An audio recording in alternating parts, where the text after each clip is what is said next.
નમસ્કાર દર્શક મિત્રો, હું છું શ્યામલ મહેતા. આપ જોઈ રહ્યા છો બાજ નજર. મિત્રો, તાજેતરમાં ફ્રાન્સ દ્વારા પોતાના એક ભૂતપૂર્વ પાયલોટ જે રાફેલ વિમાન ઉડાવતો હતો તેની સામે તપાસ શરૂ કરવામાં આવી છે. આ પાયલોટ રાફેલ વિમાનનો નિષ્ણાત પાયલોટ હતો અને તે નિવૃત્ત થયો. નિવૃત્ત થયા બાદ આ પાયલોટે ભારત અને પાકિસ્તાન યુદ્ધના સંદર્ભમાં એક નિવેદન આપ્યું હતું અને આ નિવેદનને કારણે આંતરરાષ્ટ્રીય સ્તરે ભારત અને ફ્રાન્સ ચર્ચામાં આવી ગયા હતા. આ નિવેદન એવું હતું કે ભારત અને પાકિસ્તાનના યુદ્ધમાં ઘણા બધા રાફેલ વિમાનો તોડી પડાયા છે. આવું નિવેદન આ ફ્રાન્સના રાફેલ વિમાન ઉડાવતા નિવૃત્ત પાયલોટે આપ્યું. આ નિવૃત્ત પાયલોટ નિવૃત્ત થયા બાદ સોશિયલ મીડિયા ઇન્ફ્લુએન્સર બની ગયો હતો. ઘણી જગ્યાએ મોટિવેશનલ સ્પીચ આપતો હતો અને તેના કારણે તેનો એક બહોળો ચાહક વર્ગ ઊભો થયો હતો. તેને જોનારા ઘણા લોકો હતા. હવે આ પાયલોટની ચીનના જાસૂસ તરીકેની કામગીરીને પ્રકાશમાં આવી છે અને આ નિવેદન તેણે ચીનની જાસૂસી કરતા આપ્યું હોય તેવી શંકાને આધારે તેની સામે તપાસ થઈ છે. તપાસ શરૂ કરવામાં આવી છે. તો આ બાબતને શું કહેવાય? આ બાબતને ઇન્ફોર્મેશન વોરફેરનું નામ આપવામાં આવે છે. આપણે ત્યાં લડાઈ ચાલુ હોય છે. ઈરાનને અમેરિકા લડી રહ્યા છે, યુક્રેનને રશિયા લડી રહ્યા છે, ઇઝરાયલને પેલેસ્ટાઇન લડી રહ્યા છે. આવા બમ બંદૂક અને તોપમારાથી લડાઈ ચાલુ હોય છે. પરંતુ એ બધા કરતા એક ખતરનાક શસ્ત્ર ઇન્ફોર્મેશન વોરફેરના નામે અત્યારે આધુનિક યુગમાં જોવા મળી રહ્યું છે. કોઈ પણ દેશના સોશિયલ મીડિયા ઇન્ફ્લુએન્સર હોય, તેના સેલિબ્રિટી હોય, જેની સીધી પહોંચ લોકો સુધી હોય, લોકો તેમને સાંભળતા હોય, તેવા લોકોનો ઉપયોગ કરીને તેમના મોઢે નિવેદનો અપાવીને તેમના માધ્યમથી પોતાની જે વાત કહેવાની છે, જે વિદેશી તાકાતો છે તેઓ પોતાનો એક નેરેટિવ જે તે દેશમાં બિલ્ડઅપ કરાવે છે. તો આ રાફેલ વિમાનોની વાત ફ્રાન્સના પાયલોટના મોઢે કરાવવાથી ચીનને શું ફાયદો? તો ચીનને એ ફાયદો કે એ પાયલોટે એમ કહ્યું હતું કે ચીની બનાવટના જે F-17 થંડર વિમાને રાફેલને તોડી પાડ્યું. એટલે તેમના વિમાનો મજબૂત ગણાય. આંતરરાષ્ટ્રીય સ્તરે ભારતની સામરિક શક્તિઓને નબળી આંકવામાં આવે અને ભારત પર પાકિસ્તાનનું પ્રભુત્વ સાબિત થાય એ વાતનો એક નેરેટિવ વિશ્વ સમક્ષ જાય. આવું એક આંતરરાષ્ટ્રીય રાજનીતિનો ભાગ હોઈ શકે. બીજી વાત એ થાય કે ભારતમાં ઘર આંગણે સ્થાનિક સરકાર સામે અવિશ્વાસ થાય, સ્થાનિક સરકાર નબળી માનવામાં આવે અને સત્તા પરિવર્તનના ચક્રો ગતિમાન થાય. આ પણ એક બીજું કારણ હોઈ શકે. એટલે કોઈ પણ દેશની અંદર આંદોલનો કરાવવા, વિદ્રોહ કરાવવો, તેના માટેનું અત્યારનું સૌથી હાથવગું શસ્ત્ર એ ઇન્ફોર્મેશન વોરફેર છે. અમેરિકા, ચાઇના, રશિયા દરેક દેશો આ ઇન્ફોર્મેશન વોરફેરનો ખૂબ જ ઉપયોગ કરી રહ્યા છે. લડાઈ દરમિયાન કે લડાઈ સિવાયના દરમિયાન અફવાઓ ફેલાવવી, કોઈ પણ નેરેટિવને, કોઈ પણ ધારણાને જે તે દેશની જનતાને મનમાં ફિટ કરવાનું કાર્ય આ ઇન્ફોર્મેશન વોરફેરના માધ્યમથી થાય છે. તેઓ શું કરે છે?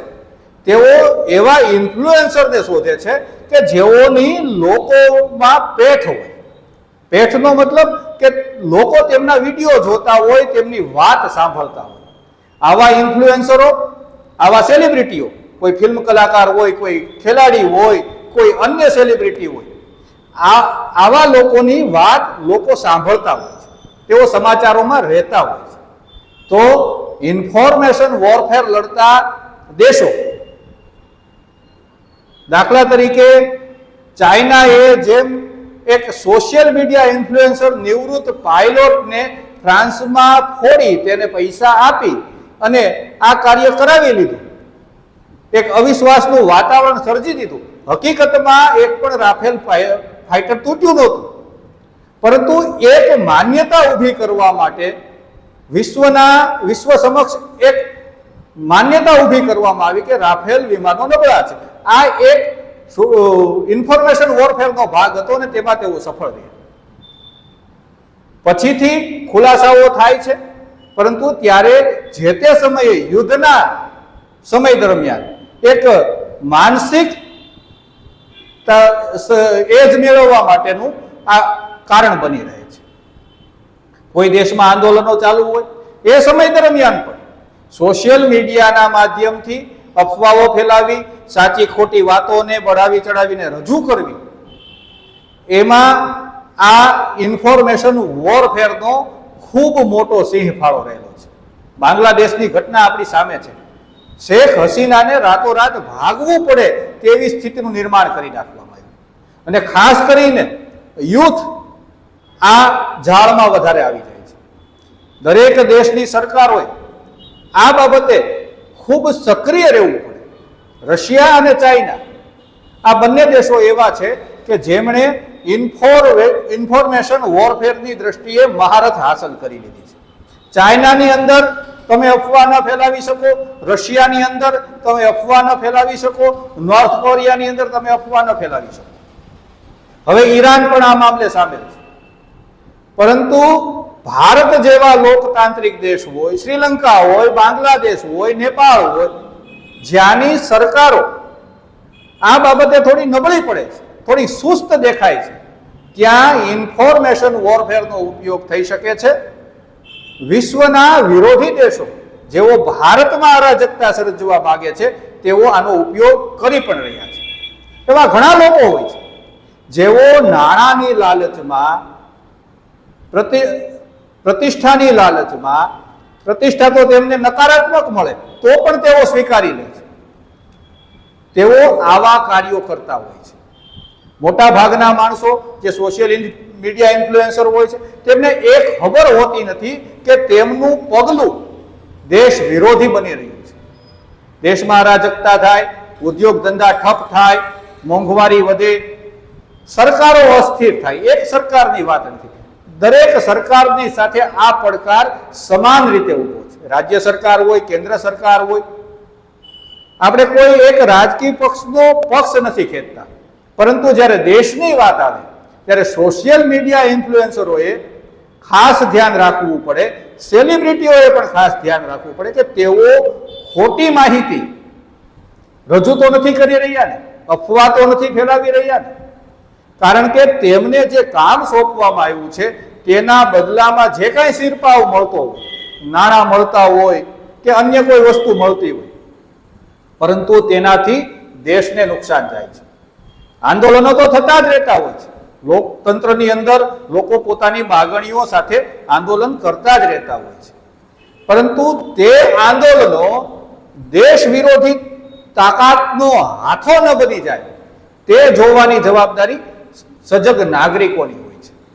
દરેક નાગરિકે આ વાતનું ખાસ ધ્યાન રાખવું પડે કે તેમનું બાળક, તેમનું યુથ, યુવા ક્યાંક કોઈ આવા સોશિયલ મીડિયા ઇન્ફ્લુએન્સર કે વિદેશી તાકાતનો હાથો બનીને અજાણતા દેશની સાથે ગદ્દારી તો નથી કરી રહ્યો. આ એક પ્રકારનું માઇન્ડ વોશ કરવા જેવી બાબત છે. કોઈ પણ દેશની અંદર અરાજકતા ફેલાય તો તે દેશની પ્રગતિ રૂંધાઈ જાય છે. એક વાત એવી પણ આવી હતી કે અમેરિકાના F-35 ફાઇટર વિમાનનો એક નિવૃત્ત પાયલોટ પણ ચાઇના માટે જાસૂસી કરતો હતો. એટલે દરેક દેશમાં, ભારત હોય કે અમેરિકા હોય કે અન્ય કોઈ દેશ હોય, તેમાં એકબીજા દેશના જાસૂસો કામ કરતા જ હોય છે. પરંતુ આ જાસૂસો પોતાના દેશમાં માહિતી પહોંચાડે તે વસ્તુ અલગ છે, અને જે તે દેશની અંદર અરાજકતા સર્જે, સત્તા પરિવર્તનો કરાવે એ વાત અલગ છે. એટલે વર્તમાન યુગમાં ઇન્ફોર્મેશન વોરફેર એ સૌથી ઘાતક શસ્ત્ર બની ગયું છે. કોઈ પણ પ્રકારના બમ બંદૂકનો ઉપયોગ કર્યા વગર, કોઈ પણ પ્રકારની સામી છાતીની લડાઈ લડ્યા વગર, માત્ર તે દેશની અંદર આંતરિક વિદ્રોહ ઉત્પન્ન કરાવીને પણ સત્તા પરિવર્તન કરાવી શકાય છે. તેનું જીવંત ઉદાહરણ બાંગ્લાદેશ છે. દરેક દેશે આ બાબતે સજગ રહેવું પડે અને ભારત જેવા વિશાળ દેશે ખાસ ધ્યાન રાખવું પડે કે અનેક ભાષાઓ, અનેક પ્રકારની જ્ઞાતિ જાતિઓ જેમને ઝઘડા કરાવવા બહુ સુલભ છે, તેવા દેશની અંદર જેમાં વિવિધતામાં એકતા રહેલી છે, એ એકતાને તોડવાનો જ્યારે પ્રયાસ થાય ત્યારે દેશની એકતા અને અખંડતાનો આમાં ભોગ લેવાઈ શકે છે. આ એક રાષ્ટ્રીય સુરક્ષાનો સવાલ છે અને રાષ્ટ્રીય સુરક્ષા મામલે દેશે ક્યારેય સમાધાન ન કરવું જોઈએ. યુવાનોએ પણ, સેલિબ્રિટીઓ ખાસ, સેલિબ્રિટીઓ જ્યારે કોઈ પણ બાબતે નિવેદન આપે છે, કોઈ પણ આંદોલનમાં જોડાય છે, ત્યારે તેમણે તે વાતની સત્યતાની તપાસ કરવી જોઈએ. પાછળથી તેમને પસ્તાવાનો પણ મોકો નથી રહેતો, એટલી હદે નુકસાન થઈ જાય છે. એટલે ઇન્ફોર્મેશન વોરફેરની અંદર ખાસ કરીને ભારત જેવો દેશ વિશાળ છે, વિવિધતામાં એકતા ધરાવતો છે, અનેક પ્રકારની કલ્ચર અહીંયા છે, ત્યારે એવા સમયની અંદર વિદેશી તાકાતો ભારતની આસપાસ, ભારત કરતા ઇન્ફોર્મેશન વોરફેરની અંદર પાકિસ્તાન આગળ છે. તેઓ ભૂતગત જે લડાઈ લડાણી તેમાં ભારતની કરતા ઇન્ફોર્મેશન વોરફેરમાં આગળ હોય તેવું સ્પષ્ટ દેખાઈ આવતું. ભારત સરકારે આ બાબતે કામ કરવાની ખૂબ જરૂર છે. યુવાનોની શક્તિનો તેઓ આમાં ઉપયોગ કરી શકે છે. યુવાનો ઇન્ફોર્મેશન અને સોશિયલ મીડિયા કે ટેકનોલોજી બાબત ખૂબ જાણકાર હોય છે, ત્યારે તેમની શક્તિઓનો સકારાત્મક ઉપયોગ થાય અને વિદેશમાં ભારતની વાત રજૂ થાય અને દેશની અંદર કોઈ વિદેશી તાકાતનો નેરેટિવ સ્થાપિત ન થઈ જાય, તે જોવાની જવાબદારી સરકારની છે, લોકોની છે. જય હિન્દ, જય ભારત.